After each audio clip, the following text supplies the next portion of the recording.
माननीय मुख्यमंत्री जी को, मैं पुष्कर सिंह धामी जी को आमंत्रित करता हूं हम सबका मार्गदर्शन।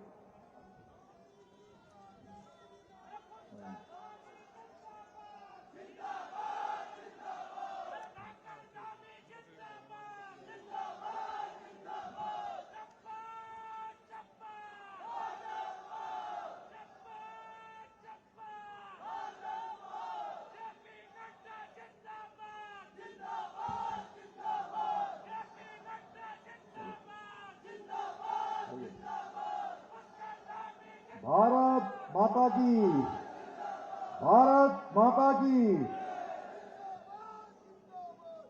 पिथौरागढ़ सीमांत क्षेत्र पिथौरागढ़ में आज हम सब लोग जिनको सुनने के लिए, जिनसे मिलने के लिए यहाँ इस जनपद के सीमांत क्षेत्रों से यहाँ पर पधारे हैं। भारतीय जनता पार्टी के राष्ट्रीय अध्यक्ष और करोड़ों करोड़ कार्यकर्ताओं के प्रेरणा स्रोत, जिनके मार्गदर्शन में आज भारतीय जनता पार्टी, जिनके नेतृत्व में विश्व की सबसे बड़ी पार्टी बन गई है। हम सबका सौभाग्य है कि आज हमको उनका अभी उद्बोधन मिलने वाला है। भारतीय जनता पार्टी के राष्ट्रीय अध्यक्ष आदरणीय जगत प्रकाश नड्डा जी, भारतीय जनता पार्टी के हमारे प्रदेश अध्यक्ष आदरणीय महेंद्र भट्ट जी, राष्ट्रीय महामंत्री और चुनाव के प्रभारी, और आप सबको याद होगा पिछले विधानसभा के चुनाव में भी आप हमारे बीच में प्रभारी के रूप में आपने हम सबका मार्गदर्शन किया था।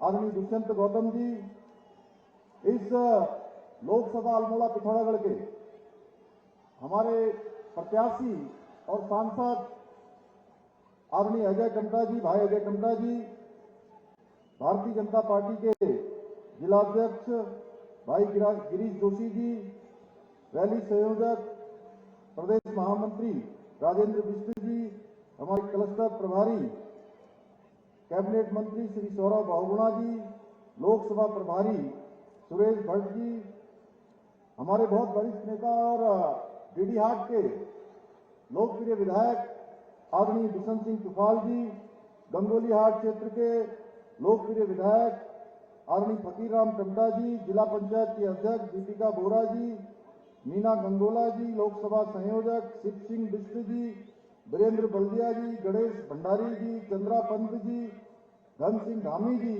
राजेंद्र रावत जी, मनोज सामंत जी, बसंत जोशी जी, महेमन कन्याल जी, और हमारे सभी, क्योंकि समय की कमी है, हमारे सभी मंचासीन, हमारे सभी विधानसभा के संयोजक प्रभारी, और इस कार्यक्रम में पूरे सीमांत क्षेत्रों से आए हुए सभी हमारे बड़े बुजुर्ग, सभी उपस्थित, मेरे नौजवान साथियों, उपस्थित हमारे पत्रकार मित्रों एवं छायाकार बंधुओं, मैं सबसे पहले तो इस सीमांत क्षेत्र में भारतीय जनता पार्टी के राष्ट्रीय अध्यक्ष, हम सबके प्रेरणा स्रोत आदरणीय जगत प्रकाश नड्डा जी का इस सीमांत क्षेत्र पर आने पर, इस वीर भूमि, इस देवभूमि पिथौरागढ़ में आप सबकी तरफ से हार्दिक स्वागत करता हूं, हार्दिक अभिनंदन करता हूं।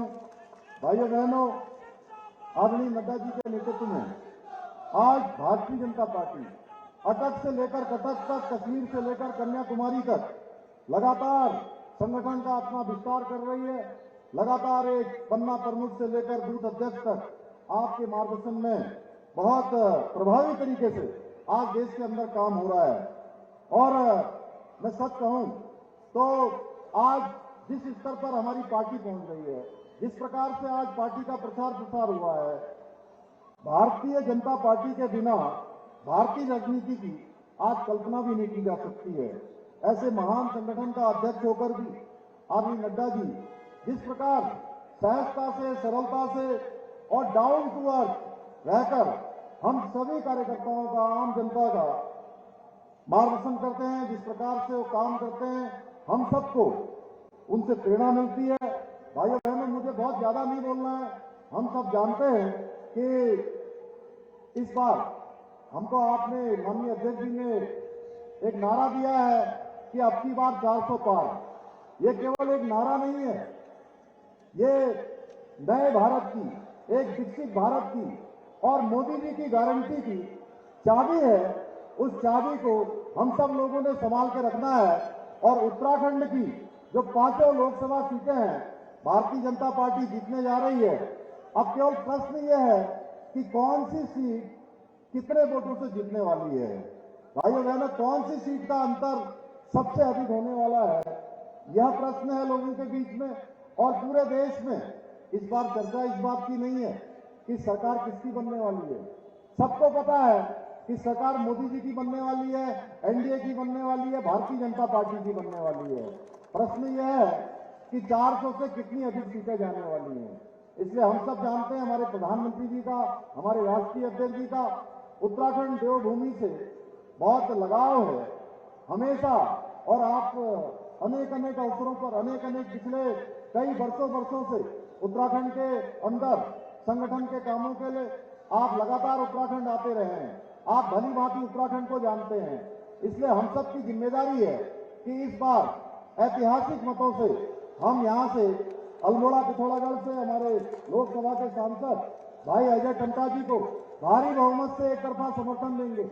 और वैसे भी आप देख रहे होंगे दूसरी पार्टियां आज कहीं मैदान पर दिखाई नहीं दे रही है। उनके यहां कोई टिकट लेने वाला भी नहीं था, इसलिए कि उन सबको पता था कि चुनाव का परिणाम क्या आने वाला है। चुनाव का परिणाम पहले से जानकर वो चुनाव के मैदान से बाहर चले गए हैं। लेकिन हमारी जिम्मेदारी है कि हम लोग थोड़ा सा भी शिथिलता न लाएं। और 19 अप्रैल को जिस दिन हमारा यहां मतदान होना है पहले चरण में, प्रातःकाल से ही सारे लोगों को हम मतदान केंद्रों तक ले जाने की जिम्मेदारी है, मतदान करने और कराने की जिम्मेदारी है। मुझे लगता है कि हम सब लोग यहां से प्रचंड बहुमत से और उत्तराखंड की 5 सीटें यहां से जिताकर मोदी जी को तीसरी बार देश का प्रधानमंत्री बनाने में पूरा योगदान देंगे। अंत में मैं पुनः एक बार फिर से माननीय राष्ट्रीय अध्यक्ष जी का, आदरणीय नड्डा जी का, आप सबकी तरफ से देवभूमि के सभी जनों की ओर से स्वागत एवं अभिनंदन करते हुए आप सबका धन्यवाद करते हुए अपनी बात समाप्त करता हूं। और मैं सीधे आदरणीय राष्ट्रीय अध्यक्ष जी से अनुरोध करता हूं कि वो हम सबको अपना उद्बोधन दें।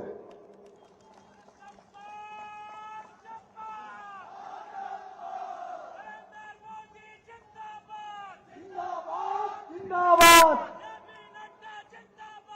जिंदाबाद जिंदाबाद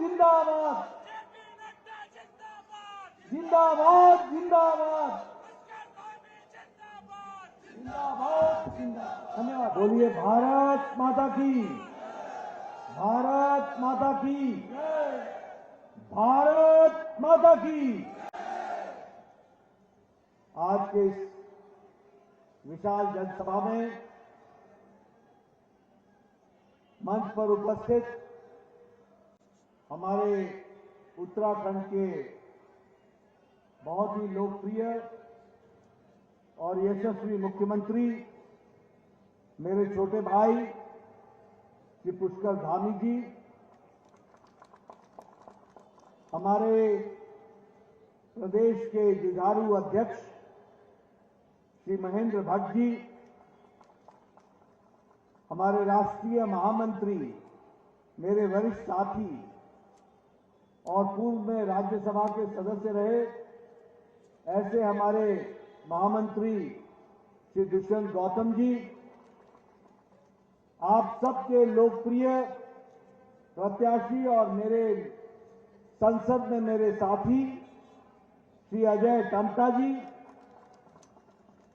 हमारे प्रदेश के महामंत्री राजेंद्र बिष्ट जी, सौरभ बहुगुणा जी जो क्लस्टर के इंचार्ज हैं, हमारे वरिष्ठ साथी सुरेश भट्ट जी, गिरीश जोशी जी, मेरे बहुत ही पुराने साथी और पूर्व में अध्यक्ष रहे और यहां के विधायक श्री बिशन सिंह चुफाल जी, फकीर राम टम्टा जी, सम्मानित मंच और यहां इतनी बड़ी संख्या में आए हुए देवी और सज्जनों, मेरे युवा मित्र और मीडिया के साथी, मेरे प्रिंट मीडिया और इलेक्ट्रॉनिक मीडिया के मेरे साथी, मेरा ये सौभाग्य है कि मुझे आज पिथौरागढ़ में अजय टम्टा जी के लिए चुनाव में उनके सहयोग के लिए यहां आप सबके दर्शन करने का सौभाग्य मिला है।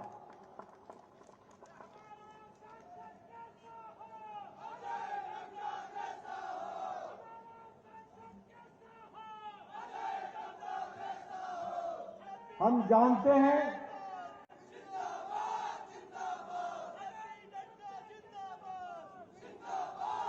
हमें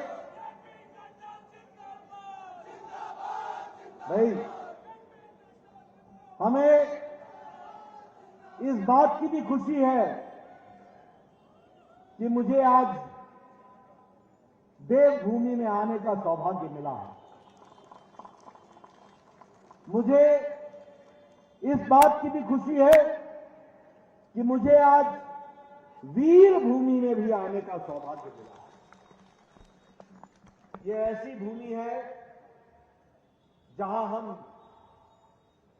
देवताओं को पूजते हैं। हर व्यक्ति देवतुल्य है। सात्विकता हम सबके मन में बसी हुई है और ये ऐसी भूमि भी है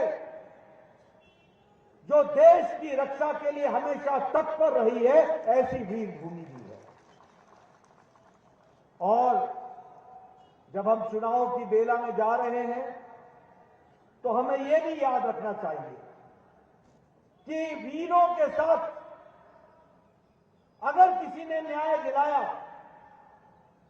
और 40 साल से कांग्रेस ने आपके साथ धोखा दिया, उस धोखे को न्याय दिलाने का काम 1 रैंक 1 पेंशन भी दिया गया तो वो आदरणीय प्रधानमंत्री मोदी जी के द्वारा दिया गया। हम यह भी जानते हैं कि जैसा प्रधानमंत्री जी ने कहा कि इस शताब्दी का तीसरा दशक यह उत्तराखंड का दशक होगा और उत्तराखंड के विकास का दशक होगा। मुझे खुशी है कि अब यह जो प्रधानमंत्री जी ने कहा कि यह शताब्दी का तीसरा दशक उत्तराखंड का दशक होगा, आज वह धरती पर उतरता हुआ दिख रहा है और विकास की नई गंगा बह रही है।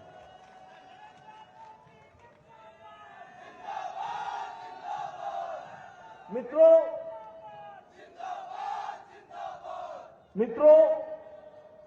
आपको जो चयन करना है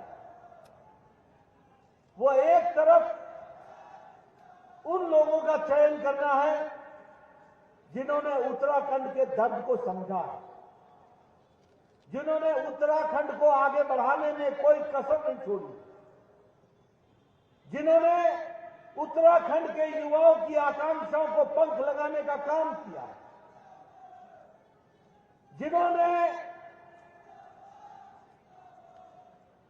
जिन्होंने महिलाओं की आकांक्षाओं को उनको ताकत देकर के उनका सशक्तिकरण किया, जिन्होंने उत्तराखंड को मुख्य धारा में लाने में कोई कमी नहीं छोड़ी, और दूसरी तरफ वो लोग हैं जिन्होंने दशकों तक आपके साथ धोखा दिया, वो लोग हैं जिन्होंने घोटाले किए, वो लोग हैं जिन्होंने आपके विकास के नारा देकर के आपको विनाश की तरफ धकेला है और घोटालों की सरकार एक नहीं अनेकों सरकार चलाई।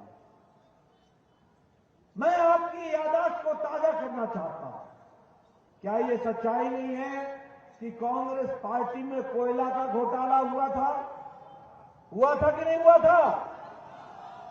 क्या ये सच्चाई नहीं है कि कांग्रेस के जमाने में बोफर्स का घोटाला हुआ था? क्या ये सच्चाई नहीं है कि कांग्रेस के जमाने में पनडुब्बी का घोटाला हुआ था? क्या ये सच्चाई नहीं है कि अगस्ता वेस्टलैंड हेलीकॉप्टर का घोटाला हुआ था? क्या ये सच्चाई नहीं है कि 2G और 3G का घोटाला हुआ था? क्या ये सच्चाई नहीं है कि कॉमनवेल्थ गेम्स का घोटाला हुआ था?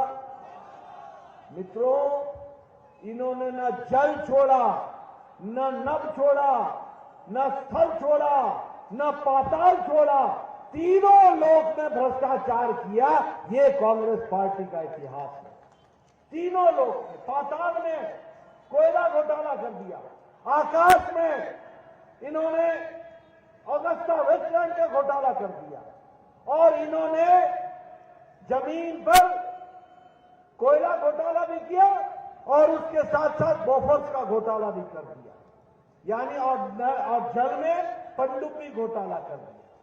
यानी जल में, नभ में, आकाश में और धरती पर तीनों लोक में इन्होंने घोटाला किया।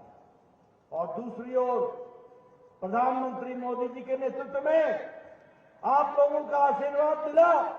2014 में 5/5 आपने जिता के भेजा, 2019 में आपने 5/5 जिता करके भेजा, और इस कारण से मोदी जी को ताकत मिली। और आज भारत कोरोना की मार के बाद और यूक्रेन के लड़ाई के युद्ध के बाद भी, यूक्रेन क्राइसिस के बाद भी, आज भारत ने आर्थिक जगत में 11वें नंबर से छलांग लगाकर, जिस ब्रिटेन ने हमको 200 साल राज किया, उनको पछाड़कर 5वें नंबर की अर्थव्यवस्था बन गई है, 5वें नंबर। और इस बार आप दोबारा आप अजय टम्टा जी को जिता के भेजेंगे, और तीसरी बार आप भेजेंगे, 5 के 5 विधायक सांसद आप भेजेंगे, और मोदी जी के नेतृत्व में 2028 में भारत तीसरी आर्थिक शक्ति बन जाएगा। ये भी हमको ध्यान में रखना चाहिए। मित्रों, आपको जानकर खुशी होगी कि इलेक्ट्रॉनिक गुड्स के एक्सपोर्ट में भारत 6 गुना आगे बढ़ गया है, 6 गुना हमारा एक्सपोर्ट बढ़ गया है। आपको जानकर के खुशी होगी कि हमारे प्रोडक्शन में हर तरीके से विकास का काम हो रहा है। आज आप सबके हाथ में मोबाइल है ना? सबके हाथ में मोबाइल। ये 2014 में जो मोबाइल था, उस पे लिखा होता था मेड इन चाइना। आज जो आपके हाथ में मोबाइल है, उस पे लिखा हुआ है मेड इन इंडिया। 97% मोबाइल अब भारत में बन रहे हैं। ये आत्मनिर्भर भारत खड़ा हुआ है। उसी तरीके से इस्पात में हम 4थे नंबर पर खड़े थे, आज हम 2 नंबर पर इस्पात में खड़े हैं। गाड़ियां बनाने में और गाड़ियों की मार्केट में हमने जापान को पछाड़ दिया है, और हम अब 3 नंबर की ऑटोमोबाइल इंडस्ट्री बन गए हैं। इस तरीके से हमारा विकास हुआ है। दवाइयों में आपको जानकर के खुशी होगी। ओ भाई, मेरी बात भी सुन लो। दवाइयों में आपका जोश, बहुत बहुत धन्यवाद। मेरी बात भी सुन लो और गांव-गांव जाके बताओ। मैं ये कह रहा था कि दवाइयों में आज भारत आत्मनिर्भरता में दुनिया का सबसे बड़ी डिस्पेंसरी अगर बन गई है तो भारत बन गई है। सबसे सस्ती दवा और सबसे कारगर दवा कोई बना रहा है तो भारत के उद्योगपति बना रहे हैं, और दुनिया को डिस्पेंसरी के रूप में उसको आगे बढ़ाया है। मैं यहां ये भी बोलना चाहूंगा, हमारी बहनें बैठी हैं, हमारे किसान भाई बैठे हैं, हमारे बुजुर्ग बैठे हैं। आप सब लोगों ने देखा होगा, आज हम प्रधानमंत्री आवास योजना में 4 करोड़ पक्के घर प्रधानमंत्री जी ने बनाए हैं, 4 करोड़। और उसी में 1 लाख घर सिर्फ उत्तराखंड में बने हैं, और 11,000 घर पिथौरागढ़ जिले में बने हैं, पिथौरागढ़ जिले। मैं आपको इसलिए सुना रहा हूं कि मैं भी पहाड़ से आता हूं। 1993 में मैं विधायक बन गया था, 1993 में। और 1993 में मेरा वीडियो, मुझे मालूम नहीं धामी जी यहां क्या बोलते हैं, वीडियो बोलते हैं, ब्लॉक डेवलपमेंट ऑफिसर, मेरा वीडियो मेरे पास आया करता था और कहता था नड्डा जी आपको एक खुशखबरी सुनानी है। मैं बोलता था क्या, बोलो, कि आपको इस साल 2 इंदिरा आवास योजना के घर मिले हैं एक पंचायत में, बताइए किसको दूं मैं बोलता था भैया ये घर तू ही रख ले, एक अनार 100 बीमार, मैं कहां जाकर के किसको ये घर दूंगा। आज पिथौरागढ़ में 11,000 घर बन गए और सारे देश में 4 करोड़ घर बन गए। मैं आपको यह भी बताना चाहता हूं, उज्ज्वला योजना, हमारी बहनें यहां बैठी हैं, मैं पहाड़ से आता हूं, क्या यह सच्चाई नहीं है कि आप सुबह 5 बजे उठा करती थी, जंगलों में जाया करती थी, लकड़ी काट करके लाया करती थी और लकड़ी काट करके ला करके सुखा करके आप चूल्हा जलाया करती थी और 200 सिगरेट के धुएं के बराबर अपने फेफड़े में धुआं लेती थी। और मैं अगर सही बोलूं तो फूकनी लेकर के फूक फूक करके चूल्हा जलाती थी। क्या यह कहानी सच है कि नहीं है? बहनों से पूछ रहा हूं, सच है कि नहीं है? आज प्रधानमंत्री मोदी जी ने आपको लकड़ी के चूल्हे से मुक्त कर दिया और 11 करोड़ गैस के कनेक्शन दिए गए और 1 लाख कनेक्शन उत्तराखंड में दिए गए, 1 लाख कनेक्शन। जल जीवन मिशन, मैं फिर बताऊंगा, मैं पहाड़ से आता हूं, गर्मियों में एमएलए होते हुए मुझे घूमना मुश्किल हो जाता था। जिस गांव में जाओ मेरे से पूछती थी मैं बहने अब आया तू, देख मेरे सर का हाल, थैला उठा उठाकर 3-3 किलोमीटर में नीचे जाती हूं, पानी लाती हूं, दिन के 3 घंटे निकल जाते हैं, तब जाकर के घर में पानी देती हूं। ये कहानी उत्तराखंड की थी कि नहीं थी? बोलो, बावड़ी से पानी लाने जाते थे कि नहीं जाते थे? पोखर से पानी लाने जाते थे कि नहीं जाते थे? बोलो, नहाने के लिए बावड़ी में जाते थे और बाल्टी में पानी लाते थे और घर पहुंचते थे तो फिर पसीने से नहा लेते थे। होता था कि नहीं होता था? आज प्रधानमंत्री मोदी जी ने 11 करोड़ 30 लाख लोगों को हर घर जल, हर घर नल पहुंचा दिया है और उत्तराखंड में 12 लाख घरों को पहुंचाया गया है और पिथौरागढ़ में 2,40,000 घरों में हर घर नल, हर घर जल पहुंचाया गया। अगर मैं बात करूं स्वच्छ भारत की, तो आप बताइए गांव में आप लोग खुले में शौच जाते थे कि नहीं जाते थे? खुले में जाते थे कि नहीं जाते थे? घर से लोटा लेके जाते थे कि नहीं जाते थे? और बहनें हमारी सूर्योदय और सूर्यास्त का इंतजार करती थी कि सूर्योदय से पहले जाएंगे या सूर्यास्त के बाद जाएंगे। ये कहानी हमारी थी कि नहीं थी? आज आपको जानकर खुशी होगी कि 11 करोड़ इज्जत घर प्रधानमंत्री जी ने बनाए और 11 करोड़ बहनों को इज्जत दिया है और 5,30,000 इज्जत घर उत्तराखंड में दिया है। अब कोई शौच बाहर नहीं जाता, हर के घर में शौचालय आ गया है, ये भी हमको ध्यान में रखना चाहिए। आयुष्मान भारत, यहां बैठे हमारे एमएलए साहब, हमारे बिशन सिंह चुफाल जी भी बैठे हैं। ये आज से 10 साल पहले एप्लीकेशन लिखा करते थे, मुख्यमंत्री जी इनका बाईपास होना है, यह गरीब आदमी है, इसका किडनी का ऑपरेशन होना है, ये गरीब आदमी है, इसके 1.5 लाख रुपए लगेंगे, इसके 3 लाख रुपए लगेंगे, कृपया करके धनराशि देने का आवंटन करने की अनुशंसा करिए। और होता क्या था, मुख्यमंत्री जी जिसको 1.5 लाख मिलना था उसको 75,000 देते थे।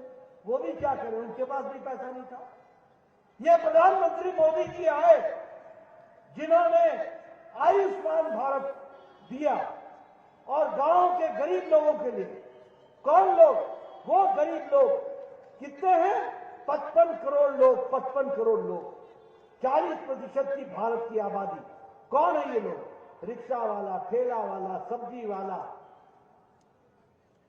बस का ड्राइवर, बस का क्लीनर, बस का लिफ्ट मैन, ऐसे गरीब लोग, बाल काटने वाले, ऐसे गरीब लोगों को 55 करोड़ लोगों को प्रधानमंत्री ने हर साल गंभीर बीमारी से लड़ने के लिए 5 लाख रुपए की व्यवस्था की। 5 लाख रुपए की व्यवस्था। और जो रह गए उनको धामी जी ने अटल आयुष्मान भारत के तहत उनको भी पूरा कर दिया। आज कोई गरीब ऐसा नहीं है जिसका इलाज नहीं हो रहा है। बोलो, मैं सच बोल रहा हूं कि नहीं बोल रहा हूं? मैं सही बोल रहा हूं कि नहीं बोल रहा हूं? मित्रों, आज हेल्थ का बजट जो आपका 250 करोड़ था वो आज 500 करोड़ हो गया। आपने कभी सोचा था कि पिथौरागढ़ में भी मेडिकल कॉलेज खुलेगा? आज आपको पिथौरागढ़ में मेडिकल कॉलेज मिला है। यही अजय टम्टा जी हैं, मेरे पास आए थे, मैं स्वास्थ्य मंत्री था और उस समय दिया गया। अल्मोड़ा में मेडिकल कॉलेज खुला। कभी सोचा था कि मेडिकल कॉलेज खुलेगा? कभी नहीं सोचा था। लेकिन आज मेडिकल कॉलेज खोले जा रहे हैं। उसी तरीके से ड्रिंकिंग वाटर के लिए 1200 करोड़ रुपए खर्च हो रहा है। मनरेगा में 64 करोड़ रुपए खर्च हो रहा है। और धामी जी को प्रधानमंत्री जी ने विशेष प्यार से 41,000 करोड़ रुपए का सेंट्रल फंड दिया और विकास किया है। आप बताइए, देहरादून दिल्ली अमृत भारत ट्रेन चल रही है, वंदे भारत ट्रेन चल रही है कि नहीं चल रही है? देहरादून लखनऊ चल रही है कि नहीं चल रही है? आप बताइए, पिथौरागढ़ का एयरपोर्ट और हेलीपोर्ट बन रहा है कि नहीं बन रहा है? आप बताइए, विकास की दृष्टि से नए नए काम हो रहे हैं कि नहीं हो रहे? आप बताइए, कर्णप्रयाग को रेलवे लाइन दी जा रही है कि नहीं दी जा रही है? इसलिए हर दृष्टि से ऋषिकेश से कर्णप्रयाग के लिए 16,000 करोड़ रुपए खर्च हो रहा है। 4 धाम के लिए 601 किलोमीटर की सड़क बन गई है और 825 किलोमीटर की सड़क बनेगी। 12,000 करोड़ रुपए खर्च हो रहा है। आप कभी सोचा था कि कांग्रेस के राज में कभी भी उत्तराखंड में 12,000 करोड़ रुपए सड़कों के लिए खर्च होगा? सोचा था? आज बताइए, गांव गांव सड़क आ रही है कि नहीं आ रही है? पक्की सड़क प्रधानमंत्री ग्रामीण सड़क योजना में मिल रहा है कि नहीं मिल रहा है? सड़कें बन रही है कि नहीं बन रही है? ये नया उत्तराखंड है, ये विकास का उत्तराखंड है, उसको हमको समझना चाहिए। और मुझे खुशी है कि उत्तराखंड यूनिफॉर्म सिविल कोड में भी सबसे आगे खड़ा हुआ है। धामी जी ने उसको भी आगे बढ़ाने का काम किया। मित्रों, मुझे इस बात की भी खुशी है कि वाइब्रेंट विलेज, हमारे यहां कहावत थी, देश का अंतिम गांव, देश का अंतिम गांव। प्रधानमंत्री जी ने राजनीति की संस्कृति बदल दी। अब हम ये कहते हैं, देश का पहला गांव, पहला गांव। और वाइब्रेंट विलेज की दृष्टि से 27 विलेज यहां पिथौरागढ़ के, उनका भी चयन हुआ है और वहां भी उसके लिए पैसा खर्च हो रहा है और उसका विकास होगा, उसको भी हम आगे बढ़ा रहे हैं।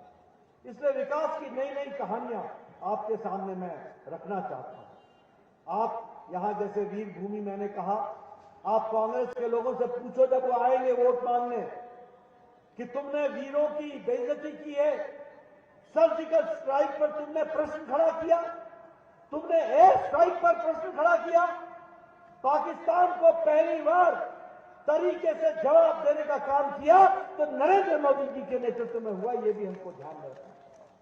आपको याद होगा, पुलवामा की घटना घटी थी। मोदी जी ने कहा था, तुमने बहुत बड़ी गलती कर दी है, तुमको इसका खमियाजा भुगतना पड़ेगा।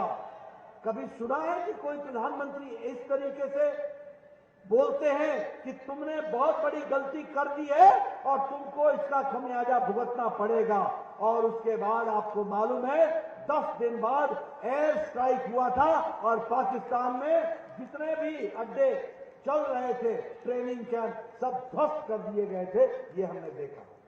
लेकिन कांग्रेसी भाइयों से पूछना, वो प्रमाण मांग रहे थे, वो प्रमाण मांग रहे थे। उरी की घटना घटी, प्रधानमंत्री जी ने हमारे वीर सैनिकों ने रात को जाकर के सर्जिकल स्ट्राइक किया और वहां जाकर के ध्वस्त कर दिया। और हमारे कांग्रेसी भाई यहां पर प्रमाण मांग रहे थे, प्रमाण मांग रहे। बोलो ऐसे लोगों को आगे आने देना है क्या? ऐसे लोगों को आगे आने देना है क्या? बोलिए, आने देना है क्या?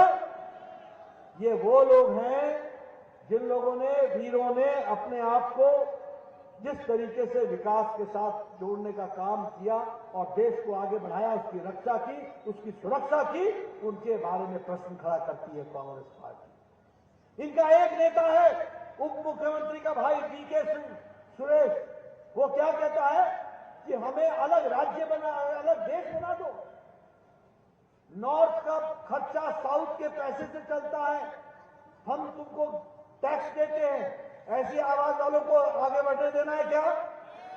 जो देश के लिए खतरा हो ऐसे लोगों को बढ़ने देना है क्या?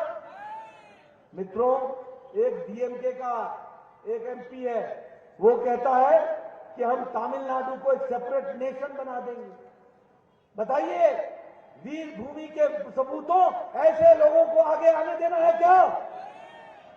मित्रों, आप लोग एक बात बड़े स्पष्ट दृष्टि से समझ लीजिए, देश सुरक्षित है तो प्रधानमंत्री मोदी जी के नेतृत्व में और उनके हाथों में सुरक्षित है। देश अगर आगे बढ़ रहा है तो उनके नेतृत्व में आगे बढ़ रहा है। उत्तराखंड को प्यार जो दिया है वो नरेंद्र मोदी जी ने दिया है और उसको बखूबी पुष्कर धामी जी जमीन पर उतार रहे हैं, उसको पूरी ताकत से आगे बढ़ा रहे हैं। बोलिए, ये व्यवस्था आगे बढ़नी चाहिए कि नहीं बढ़नी चाहिए? जोर से बोलिए, ये व्यवस्था आगे बढ़नी चाहिए कि नहीं बढ़नी चाहिए? मेरे नौजवान, आप बोलो, बढ़नी चाहिए कि नहीं चाहिए? अजय टम्टा को जिताना है कि नहीं जिताना है?